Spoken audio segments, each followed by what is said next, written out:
How can you successfully scale your construction company? That is the question that I ask my guest today on Construction Genius, Shone Freeman. He is the president of SR Freeman, a residential custom framing company out of the Bay Area in California. And we go into some detail on what Shone has focused on over the past almost 30 years to grow his business to where it is today with over 200 employees and tens of millions of dollars in revenue on an annual basis. We talk about how he started in the field with his bags on and progressed over time into the office. And he shares some key insights that you're really going to want to listen to in terms of what he focused on as far as the sacrifices that he needed to make, the personal growth that he went through in order to scale his business, and then how he shifted his mindset from getting rewards from building work in the field, seeing a project go from nothing to something. He shifted that to getting a reward from building people. And that shift of mindset really helped him in the scaling of the business.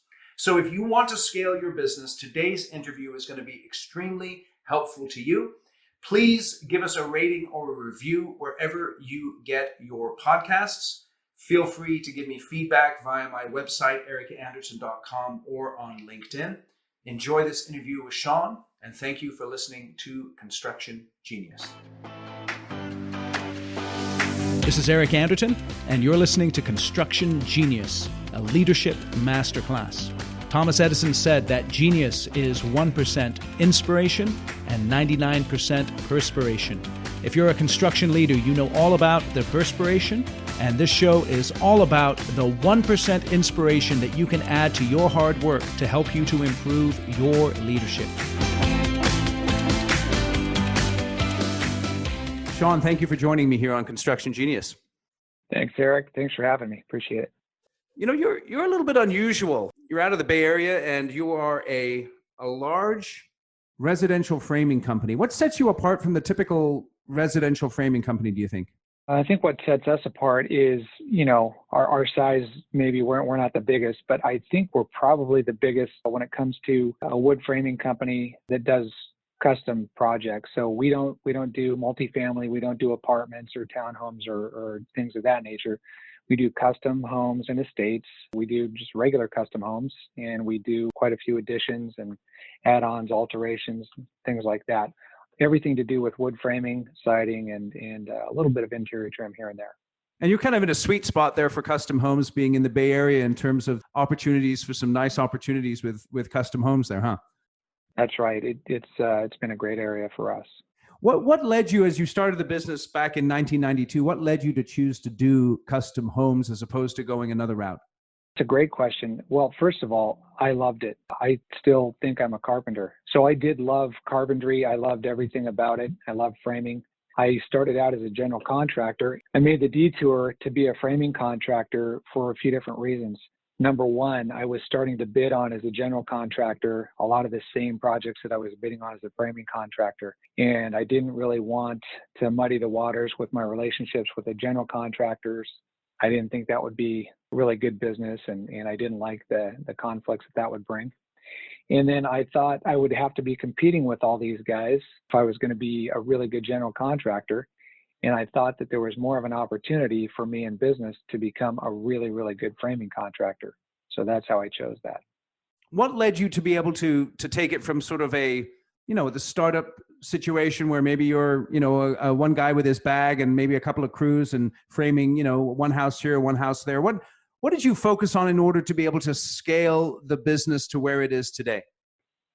Well, like I said, I was pretty passionate framer, and I had some pretty passionate guys working with me. So that being said, I had some savages working with me.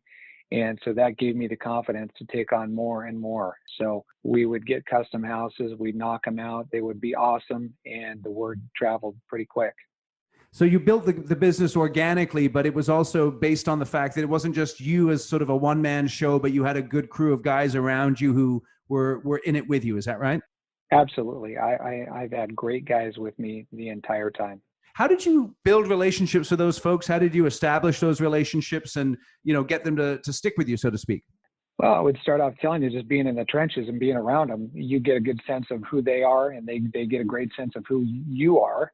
But beyond that, as you transition out of the field, it's what you learn by working next to one another, that you can trust them, that you can communicate to them, that they can communicate to you, that you're gonna do what you say. You can rely on them to do the same. It's all the things that great relationships, friendships, marriages, all those things are built on those same values, those same things. So it's interesting because you just mentioned there this idea of transitioning out of the field into more of a sort of an executive, or the classic divide in a construction company between the field and the office. What did you focus on when you began to go through that transition in terms of not getting stuck in the field, but being able to operate at a higher level and therefore scale the business? What were you focusing on in order to make that successful? Well, that's really hard. I think that's kind of where a lot of guys have a hard time. And for me, I had a hard time because I would say you focus on everything, which really means that you do focus on it, but you're focusing on the field for 6-8 hours a day, and then you're focusing on the office side of it for 2, 3, 4 hours a day. So that makes for some long days. So a lot of people don't believe it, but I put in probably 12 or more hour days for 6 days a week for a long time, maybe like 10 years or more.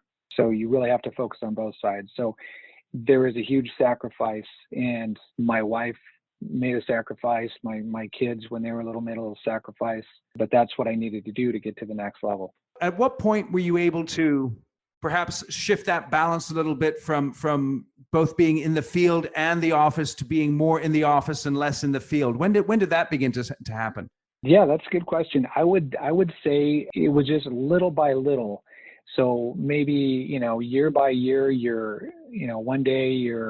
or 1 year, maybe you're out in the field 3 or 4 days a week. The next year, maybe 2, 3 days a week. The next year, maybe you're not out in the field so much except for just to check jobs. It sort of happened like that. What were you developing your guys in a conscious way? Were you developing yourself? How did the development of the company happen? Because a lot of guys, they just get stuck in the field. They never really get to the point where they're able to scale a business. So what were your thoughts in how you scaled the business?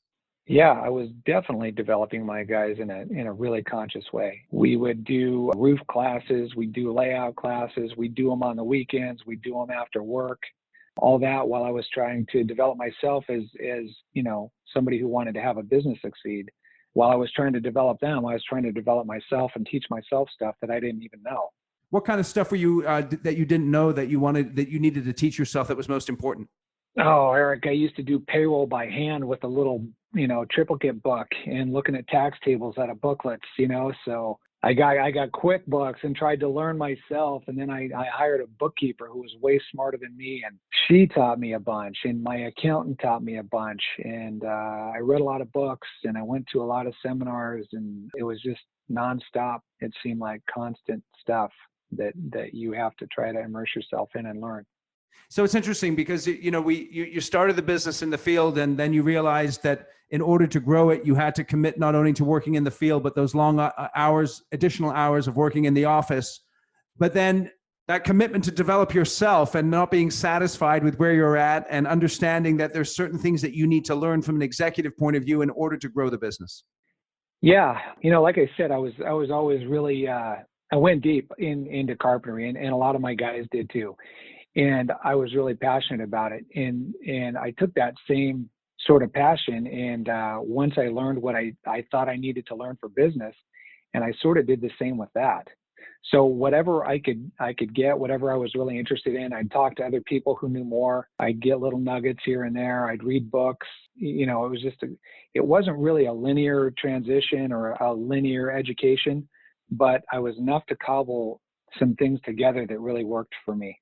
That's interesting, just that willingness to learn, though, because some people, they either think they know it all, or they're unwilling to say, hey, I've got stuff to learn. And so they just kind of muddle around as they always have, Yeah, I mean, it felt a little like muddling to me, but when I look back on it, it wasn't so muddly. I mean, I just got what I could when I could, but I was able to put it all together. Once I got to a point where, certain duties in the office were too much for me, I got some people in that could do them and could do them way better than me. So that was big. Yeah. So as you were growing the business from a customer service point of view, I imagine that, when you're working on custom homes, high dollar custom homes, the folks that you're interacting with, the end customer, the homeowners, can be extremely demanding. How have you handled that dynamic over the years between managing your relationships with the GCs and then also with your guys on site working with the homeowners? Well, that's a great question. I mean, back 20 years or so ago, you would get to, have a little bit more of a relationship with the homeowners. But nowadays, with some of the houses that we build and the estates, you're really sort of separated from them by a layer or two. Maybe a general contractor, could be a construction manager. Once in a while, you get to meet them and know who they are, but a lot of times you don't. There's NDAs and all sorts of crazy stuff.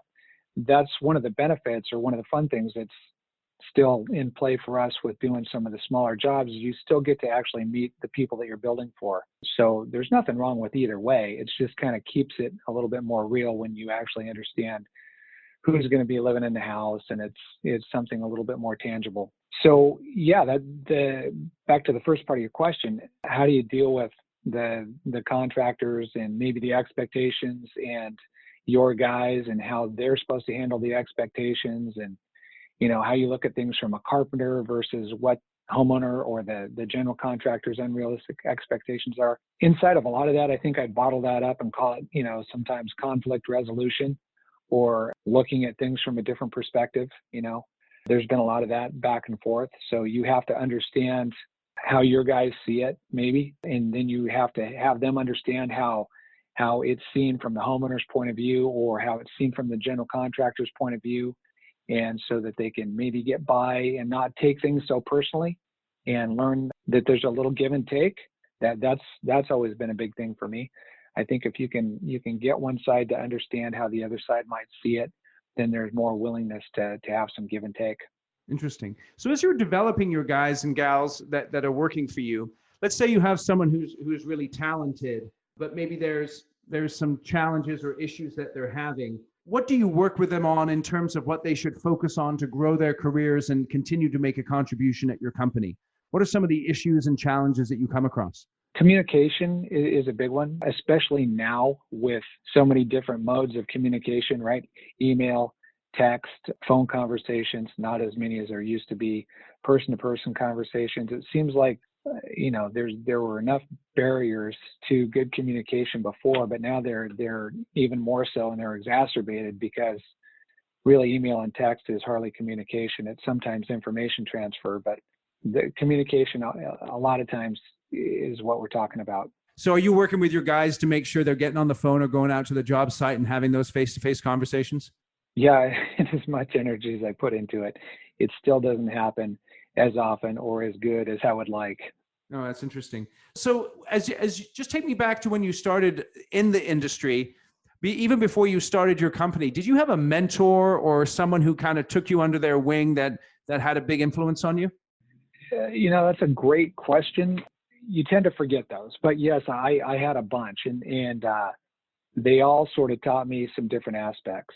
So I've had a really great mentor, and while he was mentoring me, it wasn't that he was purposeful in doing it, I think, but and he's since passed away last year. If I can share his name was Paul Mayhews, and he was a great mentor for me. I never really thought he was doing a lot in his business until he stepped away from his business, and then I realized exactly what he did. What was it that he did? He was sort of a quiet leader, and he was a rainmaker, and he kept everybody on task with what they were supposed to do. And he made it look easy because he wasn't really necessarily visibly working hard or in the office a lot. He was, sort of aging out, and so he was there sometimes, he wasn't there sometimes. But I always thought, he's got it pretty easy and all that. But after he sort of stepped away from the business, I really sort of understood a lot more what he did. Interesting. So when you first started your business, what was your biggest struggle? Oh, geez, there was a lot of them. Like I said, a big struggle was probably handling some of the growth, being able to assess risk, being able to, carpenters aren't the most reliable group, being able to project a workload and a workforce to do that. While I had some great guys, I mean, you still need the fullbacks, the guys that can block and tackle, right? Right. So I had some good key players, but you need to always put some more good players around them. So hiring was always a tough one. There's been a number of things that I think we've kind of solved problems on, but there's still problems today. So all of those things that I struggle with, we still struggle with today, but we struggle with them in a different form or a different way. What's the difference between the way you struggled with them then and the way you struggle with them now? Well, I think back then there was a lot more truly skilled tradespeople to deal with, and it was more of a personality issue and more of showing them why they should stay steady with working with you. Today, there's people that are willing to stay steady with you, but the talent pool is just not as deep, and it doesn't seem like there's the workforce, but it seems like there's not quite the common sense that there used to be. Do you think that's a function of the emphasis they're making in the school system in terms of de-emphasizing vocational trades and things like that? I certainly think that there's some parallel there. I think there's a lot of people that can do some crazy things with computers and apps, but if you put a screwdriver in their hand, they look at you really, really puzzled. So that would be one of the main challenges you think about growing the business in the future is the workforce issue, do you think? I think it's a huge challenge. Yeah. As you've grown the business and as you've been around since 92, so that's almost 30 years. How do you structure your day now to maximize your leadership impact? Well, I calendar meeting with my key guys once a month. So I try not to stack them all up, in 1 week. So I'll see typically 2 or 3 guys per week. How many key guys do you have? Per month? I've got a lot of key guys. And then there's probably, I'd say, a dozen really good key guys, maybe more, but I've got another, say 5 or 6 right behind them that we're trying to train up and mentor up. So I'm always trying to meet with those guys and talk about where they're at, talk about their challenges, talk about the opportunities, talk about their viewpoints on how to maximize the opportunities, that sort of thing. So that's interesting. So the idea of structuring your time to spend as much time as possible or a regular amount of time with your key guys. Yeah, absolutely. That's huge for me. And anymore, there's a rub that I'll throw in. I mean, back in the day when you're on the job site, I mean, there's nothing better than putting together a good plan, kicking ass, and building a house and watching it just erupt out of the ground like a volcano. I mean, that is a great beautiful feeling. And so when you transition on in the business and you're, say, bidding or you're doing payroll or you're making organizational charts and you're planning, you don't get that same sense of accomplishment or achievement. Yep. So you have to train yourself how to reward yourself for other things, right? So that's one of the things that I really like now is I like working with my guys. I like helping them see things differently. I enjoy helping them grow. It's really cool. I hope this doesn't sound corny, but I mean, I hope my guys get some skills from me that they can transfer on. They can take better care of their families by what they've done here and what they've learned here. I mean, to me, that's a big deal. So let me explore that with you, because I think you just described there one of the great challenges that a lot of people have in scaling their business, because just that image of a building, putting together a great plan and a building just coming out of the ground and you seeing that and feeling that sense of accomplishment, and then not getting that when you come into the office because you're doing things that are not that kind of tactile, visual thing. But you said something there that was interesting, is giving yourself another set of rewards, taking a different perspective on where you get that sense of accomplishment from. It sounds like it shifted more from the building to the people. It did. So there's an array of, creating relationships. So if you're a carpenter and you're primal, you're physical, you're used to going to work every day, you're used to seeing things take shape by the end of the day, and you start not getting that, you need to create a reward system, right? Because you don't get that anymore. So the reward system is not so much physical based, it's more based on growth. It's one of the C's of it, right? But How do you get the growth? Well, you grow your people, you grow your relationships with clients, you grow your relationships with vendors. See, that's fundamental right there. So the reward that you're giving yourself is not the growth of the building, it's the growth of the company. And the growth of the company is seen in the growth of your relationships with your clients, your vendors, your people, and also their growth, particularly of your people as individuals and as contributors in your organization. But it's that mindset shift that I think a lot of people struggle with again, because they're just so naturally, they take so much pleasure out of the physical building of a particular project. Yeah, that's right. I mean, there is one thing that people ask, right? So, is a guy who's over 50 years old now. So I'm not old, but I've seen enough life, right? So guys go, well, hey, what's it like having a kid, or what's it like, the younger guys coming up, or younger gals for that matter now. Right. What's it like? What's it like starting a business? And I always kind of equate a business with having a kid. And what I tell people is it's a lot like having a kid having a business. If you're really interested in it, you should by all means do it. But I've seen a lot of people have a kid, and they probably shouldn't, because they don't parent well, and the kid has a lot of struggles as a result. And so the same thing is true with a business. There's a lot of people that go into business and they probably shouldn't. And so their employees suffer, their customers suffer, their families probably suffer. And so I don't think going into business is for everybody. I think if you go into business, you have to know that you're going to make sacrifices. And I think people go into it for the wrong reason, thinking, oh, I'm going to make all this money. I'm going to get to be my own boss. I get to wear sunglasses and drive around in a truck. And it's just not that. Basically, you are the guy who says, I am electing to make more sacrifices than anybody else I know. I've pulled 3 things out of our discussion so far in light of growing a business. The first thing is this idea of sacrifice, where when you were starting off, you were not only doing 6 to 8 hours in the field, but you were doing 2 to 4 hours in the office afterwards. And you did that for 10 years. And that cost you something personally, but it helped you to establish that foundation. Did I hear that right? Yeah, that is right. Then the second thing is this idea of, as you were going through the process, you understood there were areas where you needed to grow in terms of your understanding of business, in terms of accounting and other areas. And so you did what you could to learn those things, but then also to hire people in who could take those things from you and do them better than you could. Absolutely. And then this is interesting. The third thing here, and this is the one that I haven't quite heard it in the same way that you said it, and I really like this idea of shifting your perspective on the reward that you give yourself. So from the reward of building the house to the reward of building the business or building people.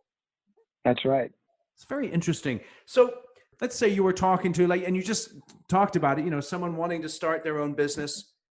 What are 2 or 3 things that someone that's maybe struggling to scale, what would you recommend are 2 or 3 things that they should focus on in order to take their business from maybe a smaller scale to a larger scale like you've done?